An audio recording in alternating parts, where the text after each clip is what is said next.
Kembali Special Edition di mana kita hanya akan membahas satu tema saja. Apa tema hari ini, Son? Tema hari ini adalah negara-negara yang hilang dari dunia, Chat. Waduh, dulunya sempat ada, tiba-tiba hilang. Tiba-tiba hilang. Waduh, negara apakah itu? Nah, itu akan kita bahas di episode Special Edition kali ini gitu ya, Son ya. Tapi ini bukan ramalan ya, bukan negara-negara yang akan hilang, bukan. Ini yang udah pernah hilang. Yes, ini yang sudah terjadi di masa lalu ya, Son ya. Bukan prediksi. Benar. Atau di belakang ada prediksi kan? Soalnya saya lihat Andre Taulani belum nyampe sih tadi.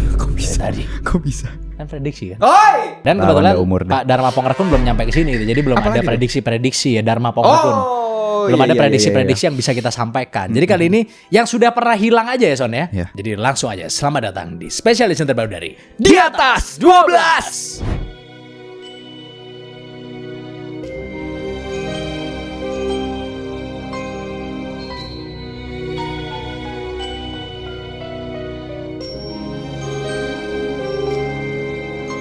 Seperti yang kita tahu, negara itu tidak selalu selamanya ada, Son. Bisa aja dulunya ada, tiba-tiba hilang gitu. Karena tentunya biasanya pertentangan kebijakan politik gitu biasanya, Son ya. Atau merger kali ya. Kadang-kadang merger juga, bergabung ya kan, negara-negara kecil gabung jadi satu ya kan. Nah, yang pertama nih, gue akan membahas tentang negara-negara yang hilang karena negaranya pecah dan runtuh, Son. Terkadang sebuah negara itu terlalu besar atau terlalu kompleks gitu untuk bertahan. Ketika perekatnya hilang, nanti perekatnya beda-beda nih, ada yang orang, ada yang apa ya kan. Oke. Negara-negara raksasa ini bisa hancur berkeping-keping. Aduh. Yang pertama gue akan bahas dari negara Uni Soviet dulu ya kan. Ini yang paling terkenal pastinya di episode ini harusnya ya. Negara Uni Soviet itu mulai ada dari tahun 1922 dan kemudian hancur di tahun 1991. Son. Jadi awal mulanya negara ini itu lahir dari reruntuhan kekaisaran Rusia. Son. Tepatnya setelah revolusi Bolshevik di tahun 1917. Jadi Vladimir Lenin itu menyatukan wilayah-wilayah yang hancur ini di bawah satu bendera Palu Arit. Son. Yang memiliki ideologi komunis. Ya kan, jadi diambil-ambilin lah wilayah ini, ditaruh di bawah satu payung, yaitu payung Palu Arit pada saat itu. Nah, jangan salah, Son, Uni Soviet ini merupakan negara raksasa adidaya, Son, yang membentang melewati 11 zona waktu. Bisa dibilang mereka ini adalah salah satu negara yang paling ditakuti Amerika. 11 ya? Kayak Indonesia kayak ada WIB, WITA gitu ya. 3 doang Indonesia kan. Indonesia ini ada 11. Jadi Amerika tuh ketar-ketir lah, Son, sama Uni Soviet ini, terutama selama Perang Dingin. Karena selain pada saat itu Uni Soviet ini berlomba-lomba dengan Amerika buat ngirim astronot ke bulan ya kan. Yuri Gagarin waktu itu astronot Uni Soviet. Negara ini juga punya ribuan hulu ledak nuklir, Son. Jadi sangat defense-nya sangat luar biasa ini, ya kan. Tapi sayangnya, Son, negara raksasa ini akhirnya kehabisan napas. Jadi ekonominya tuh mandek ya kan. Dan kas negaranya itu terkuras habis gara-gara sebuah perang panjang yang terjadi di Afghanistan. Dan ketika pemimpin terakhirnya si Mikhail Gorbachev itu mencoba untuk sedikit membuka kebebasan lewat sebuah program yang dinamai Glasnost atau keterbukaan, yang terjadi malah domino efek, Son. Akhirnya sentimen nasionalisme meledak dari para wilayah-wilayah ini. Dan pada tanggal 25 Desember tahun 1991, Uni Soviet Natalan, Son. Gak bercanda ya, bercanda. Uni Soviet resmi bubar menjadi 15 negara baru, termasuk Rusia, Ukraina, dan Kazakhstan. Sebenarnya sih semuanya ya bermula gara-gara ekonomi juga sih, Son sih. Karena saking sulitnya ekonomi pada masa itu, Uni Soviet ini pernah nuker kapal perang militer, Son, ke perusahaan Pepsi, Son. Lo tau gak dituker sama apaan? Sama minuman sodanya Pepsi. Buat apa itu? Jadi Pepsi sempat punya armada angkatan laut terbesar ke-6 di dunia, Son, pada masa itu. Kok mau ya Pepsi buat apa ya? Makanya dikiloin kan bisa di trading lagi pasti. Oh iya. Terus habis itu selanjutnya ada Yugoslavia, Son, yang berdiri dari tahun 1918 sampai 1992, Son. Jadi negara Yugoslavia ini itu mulai dibentuk setelah Perang Dunia ke-1, Son, yang diperuntukkan sebagai rumah bersama bagi bangsa-bangsa Slavia Selatan di Eropa Timur, seperti Serbia, Kroasia, dan Slovenia, Son, yang sebelumnya itu dijajah sama Austro-Hungaria dan Ottoman. Setelah Perang Dunia Kedua, negara ini tuh dipimpin oleh seorang pemimpin bertangan besi, Son. Yang bernama Joseph Broz Tito. Di bawah si Tito ini, Yugoslavia sangat stabil, Son. Di bawah Tito? Yes. Karena pengalamannya dari sebelumnya menjadi polisi ya kan. Bukan ya. Terus Yugoslavia juga makmur. Dan hebatnya, Tito ini berhasil meredam konflik antar etnis dan agama di Yugoslavia, Son. Gokil si Bro Tito ya tadi ya? Iya. Tapi yang jadi masalah, Son, stabilitas itu hanya berjalan selama Tito ini masih hidup. Setelah ia meninggal pada tahun 1980, perekatnya ini hilang. Sehingga sentimen etnis dan agama itu kembali meledak lagi, Son. Hal ini kemudian menyebabkan di awal tahun 90-an Yugoslavia itu harus hancur, Son, lewat perang yang dinamai Perang Balkan. Which is itu merupakan salah satu perang saudara paling berdarah di Eropa modern, Son. Sekarang wilayahnya udah pecah nih, terbagi menjadi 7 negara. Jadi kematian dari Joseph Broz Tito ini itu sangat mengecewakan banyak halayak, Son, ya kan, termasuk negara-negara lain gitu. Sehingga pada saat dia meninggal, pemakamannya itu dibikin gede banget, yang membuat pemakamannya Tito itu menjadi pemakaman kenegaraan terbesar dalam sejarah pada masa itu, Son. Gokil. Pemakaman ini dihadiri oleh banyak sekali penguasa-penguasa pada masanya yang berasal dari blok barat maupun blok timur. Jadi ya para pemimpin-pemimpin negara tersebut tahu kepergiannya si Tito ini merupakan awal dari bencana besar bagi dunia gitu. Ternyata bener aja kan, Yugoslavia akhirnya pecah jadi 7 negara kan. Dan ada konflik perang Balkan yang luar biasa mengerikan gitu. Itu pentingnya dinasti ya itu siapa. Enggak ada yang lanjutin, ya ampun. Benar. Walaupun sekarang berubah jadi kingdom ya, udah bukan dinasti lagi karena udah merapat ke blok barat. Tidak. Tapi itu tujuannya pasti untuk supaya perekatnya itu tetap perekat. Benar. Pasti presiden tahu siapa penguasa yang sebenarnya. Benar enggak? Ya kan? Yang terakhir ini ada negara yang sekali lagi hancur atau runtuh gitu ya, yang bernama Kekaisaran Austro-Hungaria, Son. Jadi awal mulanya negara ini tuh lahir di tahun 1867 dan hancur di tahun 1918. Negara ini lahir karena hasil dari kompromi politik di mana monarki Habsburg di Austria ini tuh berbagi panggung, Son, dengan bangsa Hungaria supaya mereka tuh bisa mengontrol wilayah yang super luas. Which is di Eropa Tengah pada saat itu, yang isinya itu terdiri dari belasan etnis yang berbeda-beda, Son. Secara budaya, wilayah ini tuh merupakan pusat dari kemewahan Eropa, Son. Karena di situ ada Vienna kan, yang merupakan epicentrum musik klasik dunia, seni dan juga arsitektur yang megah. Walaupun ya di balik kemegahan itu pemerintahannya sangat rapuh karena isinya adalah orang-orang yang beda bahasa dan beda budaya semua, Son, di dalam situ. Karena etnisnya banyak tadi kan. Jadi hancurnya kekaisaran ini itu dimulai oleh satu peluru, Son. Ini terkenal banget ceritanya. Pewaris tahta mereka yang bernama Franz Ferdinand itu tewas ditembak di Sarajevo, Son. Kejadian ini kan yang memicu awalnya Perang Dunia I kan.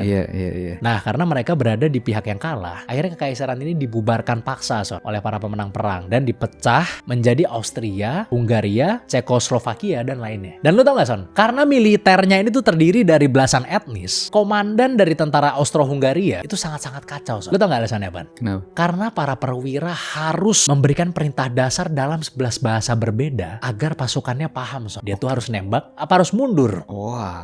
Jadi ngomongnya harus pakai 11 bahasa aja lo kayaknya. Ya hancur lah. Agak aneh juga sih, padahal anggapannya kayak ABK ini ya, yang anak buah kapal kan sih singkatannya? Iya kan, anak ABK buah kan. kapal, ABK itu kan dari berbagai negara. Anak buah Kowi juga ada misalnya. Editor maksudnya sekolah-sekolah. Kowi. Jadi kan orang-orang ABK itu dari negara yang berbeda-beda ya kan, pastinya kan. Dia itu punya bahasa kapal namanya. Kan harusnya kan kayak gitu juga ya di sana ya. Harusnya jadi satu bahasa aja gitu, bahasa militer anggapannya gitu kan. Kayak itu kan bahasa kapal. Jadi semua orang ngerti gitu. Maksudnya cuma bahasa-bahasa yang simpel doang kan. Simpel cuma maju, mundur, ngumpul misalkan atau apa gitu kan. Kabur. Iya kan gitu-gitu aja sih sebenarnya. Harusnya emang harusnya begitu ya. Tapi ya nggak tahu ya kan, ini di tahun 1800-an gitu. Mungkin ya pada saat itu otak manusia belum benar gitu. Gimana gue juga bingung juga. Padahal sebenarnya kan cuman kayak di zaman kerajaan dulu aja juga kan pakai ini doang kan, kalau misalnya tembak gitu ada kayak sinyal. Karena anggapannya zaman dulu itu ya orang yang satu etnis, satu negara sekalipun, satu warga negara sekalipun kan pasti ada masyarakat bawah yang nggak bisa juga kan pasti kan. Iya, atau mungkin instruksi untuk menembak atau mundur itu mungkin sebenarnya gampang kali sebenarnya. Tapi kalau yang lain yang lebih rumit mungkin susah. Atau nyaru bahasanya. Ibaratnya kayak komandan lu misalnya bahasa apa, bahasa Hungaria misalnya, nanti bawahnya lagi bahasa Austria, prajuritnya bahasa apa, mungkin komunikasinya susah kali ke atasnya gitu. Atau kayak ini bahasa Jepang, nyaru gitu, jadi sama nih, pelafalannya sama nih, tapi bisa 7 arti. Oh iya bisa, susah. Kan bahasa mereka bukan bahasa Inggris soalnya. Iya kan, jadi susah kali mungkin ya. Padahal harusnya bisa disatuin tapi kayak gitu ya. Kan maksudnya kan tinggal ya udah kumpulin aja prajurit lawan prajurit kita, terus pukul gong terus mulai kan gitu aja kan bisa kan kayak gitu kan maksudnya kan. Ter gitu selesai gitu. Tembak flare ke atas. Das. Itu emang pentingnya komunikasi emang gitu ya kan. Pakai body language juga bisa harusnya ya. Iya kan ada proyektor di depan. Kan gini doang. Lah sekarang kalau kayak FBI itu cuma gini-gini doang. Iya, tapi kan kalau deket. Gitu, kalau kan? pasukan yang ribuan kan. Iya sih. Benar sih. Berat juga. Benar juga. Aduh, pakai kode Morse aja bisa. Lamaan sih kalau kode Morse di perang sih. Gue aja baru tahu loh yang kalau orang buta kan pakai bahasa Braille ya. Ternyata di kaleng-kaleng minuman gitu ada bahasa Braille. Masa ya? Iya, tapi di kayak enggak semua negara, kayak Jepang gitu ada. Oh. Jadi ngebedain, oh ini alkohol, oh ini soda. Jadi gitu tuh. Ada di atas kaleng tuh titik-titik tuh. Gokil tuh. Jepang gokil. Iya, negara maju aja sih kayak gitu kali ya. Maksudnya kalau di negara yang kadar gula aja masih diumpat-umpatin kan agak susah Son. Kalau dimintain Braille begitu kan. Terus nebak-nebak, ini bukan gulanya ya? Ini bukan ya? Tapi gokil sama negara-negara ini malah gara-gara terlalu besar ya, jadi hancur ya. Karena terlalu banyak etnisnya. Iya. Makanya negara Makanya kita Bung Karno pada saat itu kan harus semuanya paham bahasa Indonesia, walaupun boleh memakai bahasa daerah juga. Emang negara kita keren sih emang. Iya. Bahkan sampai tadi kan kebanyakan ya, kita provinsi ditambahin sih malah. Ya kan? Bener. Ditambahin terus-menerus tuh. Iyalah. Bukan dikecilin loh, ditambahin. Sebenarnya mungkin kalau Prabowo belajar dari Trump, sebentar lagi Malaysia yang bagian kota kucing dan lain jadi bagian Indonesia juga, Son. Yang kota kucing itu yang dekat Kalimantan kan? Orang yang di Kalimantan dia masih ada yang punya Malaysia kan? Lah iya makanya kan belajar dari Trump kan. Waduh, harus dianeks ini. Harus dianeks ini wilayah yang nempel Kalimantan, masuk Brunei segala. Nah, yang selanjutnya nih, ini negara-negara yang hilang karena penyatuan kembali. Oke, berarti sempat berpisah, dianggap jadi negara baru, tiba-tiba dipanggil balik lagi. CLBK malah hancur lebur gitu kan. Nah, ini gara-gara unifikasi ini. Tentunya Taiwan belum masuk sini sampai sekarang ini Son ya kan? Oh iya. Bener. Masih diusahakan oleh Xi Jinping. Yang pertama nih, ada Jerman Timur atau Republik Demokratik Jerman. Nah, tahun 1949, bubarnya di 1990. Jadi karena pada saat itu Jerman kalah di Perang Dunia II, negaranya itu dibelah dua oleh sekutu. Kalau bagian barat itu ikut kubunya si Amerika yang menjadi kapitalis, dan bagian timur dikuasai sama Uni Soviet tadi kan. Oke. Jadi pada masa itu Jerman Timur kan sangat terkenal dengan tembok Berlin yang membelah kota dan memisahkan ribuan keluarga kan situ kan. Indonesia lebih terkenal tembok ratapan ya Son ya. Iya, karena kan aman ya kan. Jadi cuma meratap aja cukup. Benar. Abis itu mereka juga punya stasi, yaitu polisi rahasia yang paling kejam dan efisien di dunia pada saat itu, yang bahkan memata-matai warganya sendiri. Tapi secara ekonomi mereka ketinggalan jauh sama yang barat. Bener, Jerman Barat. Tapi akhirnya ketika Uni Soviet mulai goyah di akhir 80-an, warga Jerman Timur melakukan revolusi damai besar-besaran. Yang puncaknya di November 1989, massa meruntuhkan tembok Berlin. Dan setahun kemudian negara Jerman Timur resmi menghapus dirinya sendiri dan bergabung menjadi Jerman yang kita tahu sekarang ini. Nah, Jerman doang jadinya. Oh ya, dulu Jerman Timur punya mobil kebanggaan, Jet. Timor namanya bukan? Nah, kan Jerman Timur ya kan? Iya benar juga sih. Saya nggak tahu bangga atau nggak tuh yang Jerman. Itu bernama Trabant. Tapi saking miskinnya material saat itu, bodi mobil ini terbuat dari campuran plastik dan limbah kapas ya. Kapas tuh, limbah kapas. Mirip dengan LCGC yang sekarang berarti. Oh enggak ya? Mungkin plastik doang ya. Brand, gak apa-apa. Oh iya. Kapasnya enggak mungkin. Tapi seringan kapas sih. Tapi buat bisa beli mobil ini, Jat, warga Jerman Timur itu harus antri sampai 10-15 tahun, Jat. Wah, lama sekali untuk mobil yang jelek ya, Son. Mungkin itu kalau ente mau beli Mercy kali. Tunggu 10-15 tahun dipakai dulu baru kebeli. Second.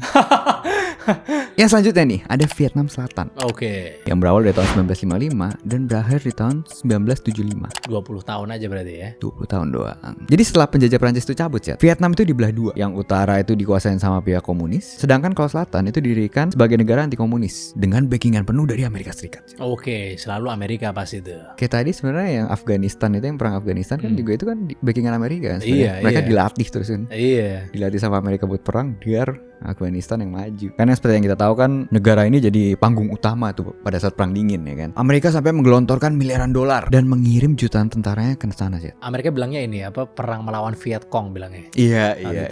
Dulu namanya Vietcong sama apa gitu ya sebutannya ya. Dan itu juga yang membuat ibu kotanya itu Saigon sempat menjadi sangat kebarat-baratan gitu. Tapi akhirnya ketika Amerika udah gak kuat lagi menahan protes dari rakyatnya sendiri, akhirnya mereka menarik pasukannya. Sehingga Vietnam Selatan itu langsung kehilangan backingannya kan, tulang punggungnya itu. Dan pada 30 April 1975, tank-tank dari Vietnam Utara itu menjebol gerbang istana di Saigon. Sehingga Vietnam Selatan akhirnya bubar dan disatukan di bawah bendera komunis. Oke, jadi Vietnam doang. Emang ibu kota Vietnam apa kan? Sekarang Lala. Ho Chi Minh. Iya benar.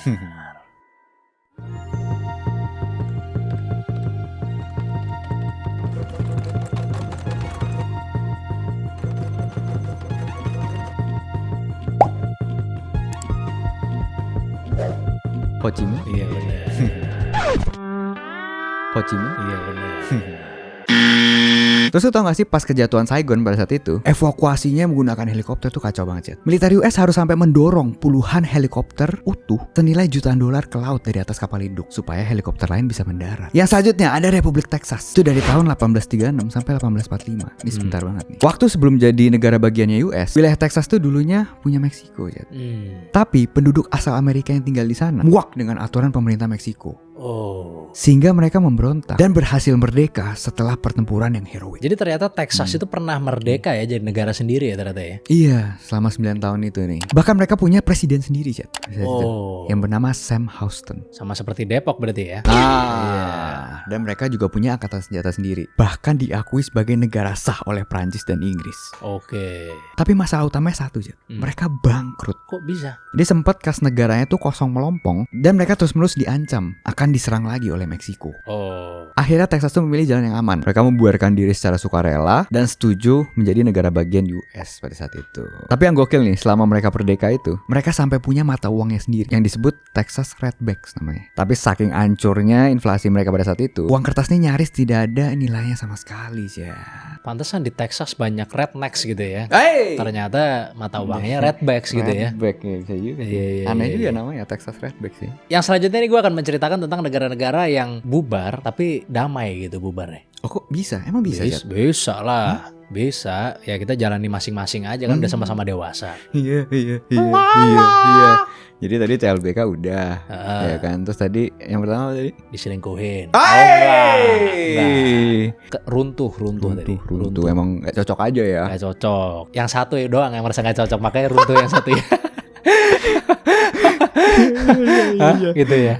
Ya kan. Yang ini adalah dengan baik-baik ini. Oh, dengan baik-baik dengan baik-baik. Perceraian damai. Karena perpisahan itu tidak harus selalu diwarnai dengan darah dan air mata ya. Iya. Ada juga yang damai. Kayak negara-negara yang berikut ini, Son. Yang pertama itu ada Cekoslovakia, Son. Cekoslovakia itu lahir di tahun 1918 dan hancur di tahun 1992. Jadi bukan hancur sih, tapi berpisah. Berpisah. Ya kan? Jadi awalnya Cekoslovakia itu lahir setelah hancurnya kekaisaran Austro-Hungaria, Son. Oke, yang tadi. Jadi negara ini itu menggabungkan dua etnis yang berkerabat dekat gitu, Son. Which is orang Ceko dan Slovakia, makanya Cekoslovakia namanya kan. Jadi kalau di kekaisaran tadi itu ada belasan etnis berbedanya. Di sini tuh dicoba untuk dikecilkan. Dua aja deh cobain. Oke. Bisa gak kira-kira kalau dua etnis yang berbeda itu bersatu, Son? Negara ini luar biasa tangguh, Son, ya kan? Bahkan mereka ini selamat dari penjajahan di Perang Dunia Kedua, Son, saking tangguhnya. Oke. Mereka juga bertahan di bawah cengkraman komunis Soviet selama era Perang Dingin dan berhasil merdeka secara penuh lewat revolusi damai yang bernama Revolusi Bludru pada tahun 1989. Tapi sayang ya, Son, setelah bebas dari gangguan-gangguan tersebut, para politisi Ceko dan Slovakia nih sadar bahwa arah ekonomi dan prioritas budaya mereka itu berbeda, Son. Jadi arahnya berbeda. Setelah sukses sadar, waduh, beda nih kayaknya. Ini pas jalanin, kok gaya hidupnya beda?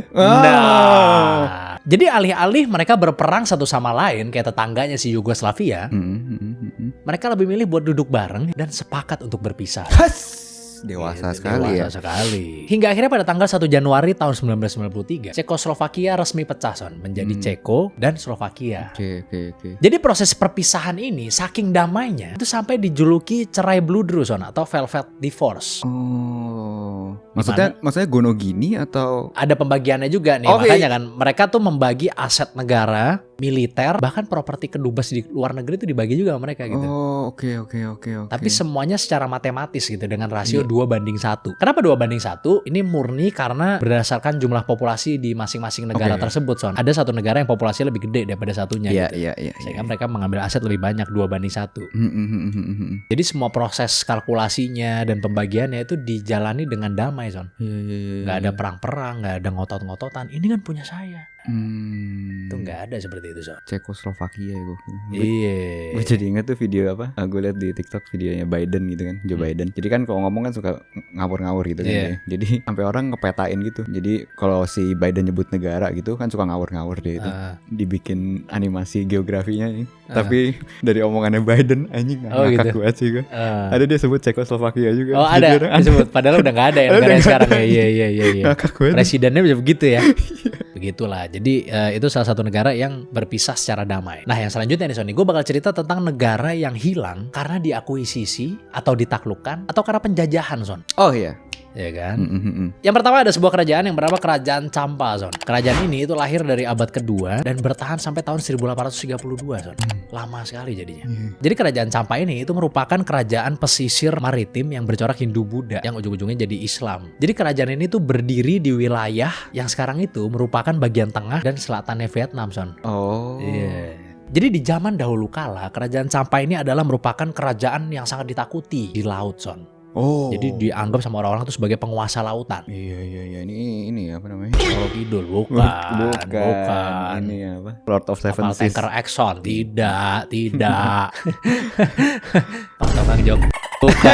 Bukan. Jadi pokoknya mereka sangat disegani lah di laut gitu kan. Nah mereka ini punya hubungan perdagangan dan diplomatik yang sangat erat ini, Son, dengan Nusantara. Oh. Nah, server Dota kalau salah waktu itu. Nusa doang ya. Iya lagi. Nggak, bukan ya, negara kita. Bahkan dalam sejarah kita nih, Son, Majapahit dan kerajaan-kerajaan Islam, terutama yang di daerah Jawa ya, itu punya relasi yang lumayan kuat, Son, dengan orang-orang Champa. Selama berabad-abad, wilayah mereka itu pelan-pelan digerus oleh ekspansi dari bangsa Viet dari arah utara, Son. Proses pengambilan wilayah ini itu dinamai Nam Tien. Jadi sedikit demi sedikit tanah mereka tuh menyusut karena diambil-ambilin tuh sama bangsa Viet dari arah utara. Hingga akhirnya pada tahun 1832, Kaisar Vietnam menaklukkan sisa terakhir dari wilayah mereka dan menghapus kerajaan Champa dari peta sejarah, Son. Gila, sampai habis loh. Habis. Nggak tanggung-tanggung loh. Nggak Nggak disisain tanggung-tanggung. ya, gila ya. Karena ngapain berebut kue gitu kan, Son. Ah. Nah, kue untuk diri sendiri saja. Iya. Menurut kerajaan Vietnam. Kerajaan Vietnam. Jadi balik sedikit ke hubungan Champa dengan Indonesia ya. Itu ternyata hubungannya sangat erat, Son, di zaman dulu, Son. Bahkan ada yang bilang bahwa Raden Rahmat atau yang lebih kita kenal sebagai Sunan Ampel, salah satu wali Songo lah. Itu ibunya diyakini kuat adalah seorang putri yang berasal dari kerajaan Champa ini, Son. Gokil. Gitu. Jadi maksudnya ya hubungan erat ini akhirnya kembali nostalgic lagi, Son, setelah Sanesem masuk ke wilayah Indonesia. Itu CLBK lagi tadi ya, menyatu kembali. Benar, ya tadi kan, ya. oh dulu kerajaan Champa hubungannya erat dengan Indonesia. Ya udahlah San SM masukin aja. Nah. Gitu. Ini kacang nggak lupa kulit itu. Bener ya, lah. Ya. Lagian kayaknya yang punya burung biru udah enak bikin konten parenting, gak usah lah. Masukin aja lah yang Vietnam. Itu kan mantu su. Itu kan mantu su. Loh kan sama suaminya kadang-kadang. Iya. Iya. Udah enak hidupnya kayaknya, udah gak apa-apa lah, masukin aja tuh yang dari Vietnam gitu. Iya. Gokil sih. Jadi kalau yang karena penjajahan itu sebenarnya ada banyak sebenarnya. Tapi mungkin kita nggak bisa masukin semua gitu ya. Ini masih ya beberapa lah yang kita tahu ya kita masukin ke sini gitu. Kan ada juga tuh yang namanya pampasan perang tuh kan. Yang kompensasi yang dikasih sama negara yang kalah perang. Buat negara kalah perang ini. Iya dong, negara yang kalah dia ngasih kompensasi, entah wilayah. Ngasih kompensasi ke si pemenang berarti. Si pemenang. Oh iya. Kayak kemarin tuh yang rame kan masalah wilayahnya Israel Palestina kan tuh hasil pampasan perang sebenarnya itu kan. Iya, kan itu kan sebenarnya wilayahnya kerajaan Ottoman. Kerajaan Ottoman dikalahkan oleh kerajaan Inggris ya kan. Akhirnya jadi otonominya Inggris di situ daerahnya. Dikasih ke orang Yahudi. Jadi Israel dulu belum ada, yaitu ya kayak wilayahnya Ottoman, tapi banyak penduduk-penduduk yang dijuluki sebagai, yang disebut lah bukan dijuluki, sebagai Filistin. Gitu loh. Ya kan, jadi area tersebut itu dikasih ke Israel, tapi ada tapinya. Ada tenggat waktunya, Bro, ternyata. Oh gitu. Iya, sampai tahun lupa gue tahun berapa nih, tongolin di sini aja deh. Jadi Inggris itu ngasih ke orang Yahudi tanah tersebut itu ada tenggat waktunya, nggak selamanya, paham nggak? Iya, ya kayak Taiwan ya. Dan tenggat waktunya sudah lewat dari lama, gitu.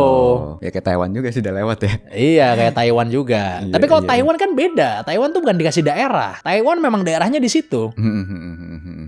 Cuman ada campur tangan Amerika emang di dalam Taiwan itu, makanya Taiwan jadi kayak begitu. Tapi waktu itu kita sempat bahas juga kan tentang Taiwan sama Cina kan, dimana kalau menurut si saudara gue itu yang di live kita, katanya pada saat ada diskusi waktu itu kan Mao Zedong akhirnya ngambil Cina, yang satu lagi pemimpinnya gue lupa siapa tuh yang ngambil Taiwan kalau nggak salah. Oke. Jadi ada pembagian gitu awal mulanya sebenarnya, makanya kenapa Taiwan itu bisa awal mulanya berpisah. Tapi habis itu kan ada campur tangan dari Barat juga kan, dimana Barat memberi proyek-proyek yang bikin chip lah, apalah, kasih proyek ke situ. Ya perusahaan yang namanya TSMC. Iya. Jadi sebenarnya bukan negaranya ya, kayak bukan kayak karena Taiwan gitu, tapi ya gara-gara proyek-proyek yang banyak itu adanya ditaruhnya di situ gitu karena memang dihalangi supaya Taiwan ini jangan balik lagi ke Cina gitu loh. Jangan balik lagi kalau bisa gitu loh. Gitu, itu beda sama Israel. Kalau Israel kan dikasih tanah sama Inggris pada saat itu. Jadi banyak lah kayak cerita-cerita tentang ya negara-negara yang habis karena penjajahan. Itu banyak sebenarnya. Gila, tadi sampai ludes loh Campak itu. Iya, Campak akhirnya hilang kan, kerajaan Campak kan. Tapi yang Vietnam tuh kalau ngelihat kayak video-video sejarah gitu yang pas dia perang Amerika gitu ya, kayak kuat banget sih Vietnam. Emang sadis. Orang-orangnya gila sadis sih, dan sangat kotor sekali mainnya. Dan dulu kan jebakan-jebakannya kan terkenal jebakan-jebakannya. Iya, terus orangnya juga gigih-gigih banget ya. Kayak bisa kayak sembunyi cuma kayak begini doang tapi lama gitu. Dan makanya itu kan dijuluki sebagai New China kan. Iya. Gokil. Amerika tuh memplot Vietnam tuh untuk menggantikan Cina memang. Yang selanjutnya ini gue mau cerita tentang Sikkim yang lahir di tahun 1642 dan kemudian hilang di tahun 1975. Lumayan lama nih. Jadi Sikkim ini sebenarnya awal mulanya adalah sebuah kerajaan kecil yang terisolasi tinggi di atas pegunungan Himalaya, Son. Kerajaan ini tuh didirikan oleh dinasti Chogyal namanya. Kalau dinasti Chogyal beda lagi. Ya, dinasti Ragil juga beda lagi. Oh, itu masih bahas di sini. Karena lokasinya yang strategis, Sikkim ini jadi rebutan nih, Son, nih, antara Tibet, kerajaan Inggris, dan juga India modern belakangan. Setelah India berhasil merdeka, Sikkim ini berstatus sebagai negara protektorat. Jadi ya dianggap merdeka, tapi urusan luar negerinya itu diurus sama India. Nah, di tahun 70-an terjadi kekacauan politik nih, Sony, di dalam negeri antara Raja Sikkim dan Perdana Menterinya yang pro India. Karena dianggap tidak stabil, militernya India mulai masuk nih, Son, lewat sebuah referendum di tahun 1975 yang hasilnya itu masih sering diperdebatkan. Akhirnya, rakyat Sikkim ini memilih untuk menghapus monarki dan bergabung penuh, Son, menjadi negara bagian ke-22-nya India akhirnya. Gabung aja dah gitu. Jadi ada sedikit fakta menarik nih, Son, ya kan, di mana ratu terakhir dari kerajaan Sikkim ini yang bernama Gyalmo itu ternyata bukan orang asli sono, Son. Tapi si ratu ini itu merupakan wanita sosialita yang berasal dari Amerika Serikat, Son, yang dinikahin sama putra mahkota Sikkim pada tahun 1963, Son, gitu. Kecantol juga sama selebriti kali itu ya. Iya, sosialita sebuah selebriti tadi ya. Iyalah namanya ini ya putra mahkota gitu ya. Pasti kan dia nyarinya yang di luar lah, bosan saya yang di sini. Gitu. Mungkin. Iya. Mungkin ngeliat kayak kalau di luar tuh kayak udah kayak kita ngeliat bule gitu. Orang Bali ngeliat bule gitu misalnya. Jadi kayak wah keren banget nih. Kalau ngeliat lokal kayak udah nggak setara nih gitu. Iya. Paling makan habis 100.000. Kalau bule ngetipnya 100.000. Nah, bule sini ngetip 100.000 ya? Menurut mental orang itu, mental orang inlander, orang-orang mantan dijajah. Nah, iya. Itu kalau saya, orang sini justru lebih superior lah. Iyalah. Apa itu bule-bule itu?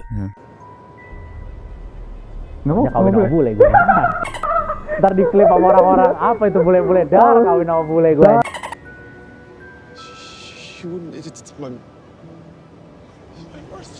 Udah dah. Enggak. Saya lebih suka orang Indonesia saja. Tapi kalau ada kesempatan, turunan gak apa-apa. Ya kan? Gitu. Superior saya, patriotisme saya terlalu tinggi. Iya. Baru denger tuh. Tapi gokilnya itu ya, banyak negara-negara yang baru denger gitu ya. Tadi banyak yang panjang-panjang kan, kayak Sikkim ini juga lumayan. Terus tadi ada yang abad kedua tadi si Champa itu kan dari abad kedua juga sampai itu, tapi gue belum pernah denger. Karena kerajaan. Iya juga sih. Dan letaknya di Vietnam. Kan yang kita pelajarin cuma kerajaan Indonesia aja. Iya kan? Oh iya. Iyalah. Iya. Emang Anda pelajarin kerajaan mana lagi? Enggak ada sih. Saya mau ngetes nih soalnya nih kalau misalnya Anda jawab tadi. Di dinasti warrior kayaknya belajarnya kayaknya. Banyak ya, makanya itu jangan terlalu mengejar duniawi ya, karena pasti akan dilupakan juga pada akhirnya ya. Iyalah, pasti itu. Iya. Karena di atas langit pasti ada langit ya. Nah, benar. Ada misalnya presiden disuruh megang map misalnya kan. Yang nyuruh megang map itu dicekek-cekek sama host TV Israel doang, Son. Iya kan? Iya. Itu udah presiden kurang adidaya apalagi, Bos. Masih dirangkul-rangkul, digoyang-goyang begini sama host TV loh itu. Gila gak? Iya. Terus dibilang apa ini presiden Jewish pertama katanya. Apa coba? Iya kan? Lalu entertainment itu kayaknya. Gimana entertainment begitu? Itu presiden loh aja. Terus dia cuma bisa it's true gitu-gitu doang. Tapi emang dia santai banget sih, kayak terakhir dia sampai dibilang kan diwawancarain kan, sampai ada orang kayak pembicaranya juga di dia. Jubirnya si Trump. Kan si Trump itu ditanya sama wartawannya, dia fascist atau enggak gitu kan. Terus pas si jubirnya langsung ngebela kan. Trumpnya langsung nge-cut bilang, "Yes, just tell him yes" gitu. Suruh bilang iya dong. Iya. Lebih cepat udah katanya. Iya, emang enggak tahu terlalu budayanya kan, mungkin kan ya. nanyanya enggak ada kayak ginian tapi. Nanyanya. Nggak, lu harus lihat sih. Lu lihat kan sih video itu? Belum lihat sih. Oh, pantesan.